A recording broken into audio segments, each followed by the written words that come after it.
I did the kind of layout design for this world using Legos, and it actually turned out pretty close to what I did.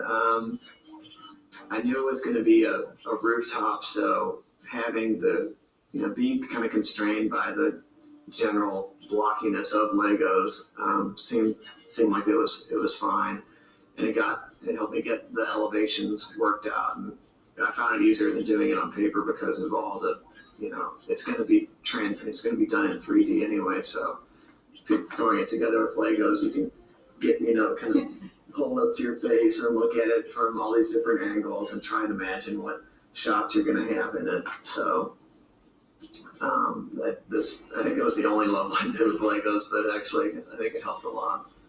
Additionally, the level was really fun to work on. It was once he had the letters done and we knew the elevation, and I went in and even from the very first shot, you'll see that nothing is at the same, nothing overlaps each other. So the level doesn't feel like extremely super full, but it doesn't feel like it's all a bunch of clutter.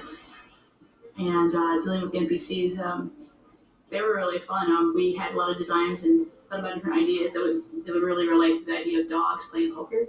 Everything deep behind it. So you'll see like the dog throwing cards and having his idols being card tricks, and the slobbering dog, the junkyard dog, which started in a whole different design with a bobbing head, and it being one of our most complex characters with lens shapes and really great idol of like chomping on a bone.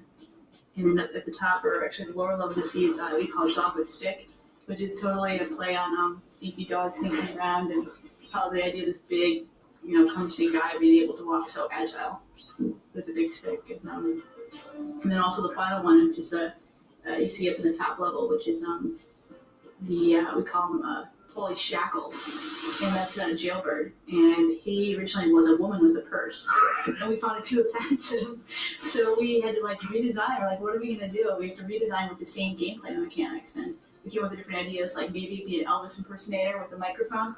But the whole idea of the thin string was too hard for a player to see, and the microphone really wasn't that big of an object.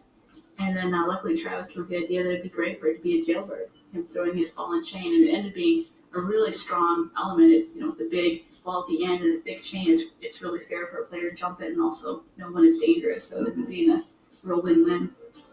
Well, a lot of the other game design stuff that's in this world besides the sign came out of brainstorming sessions with the people who were going to, people like Suzanne and Karen and Dev, who were going to be directly involved in how this level was going to get fleshed out.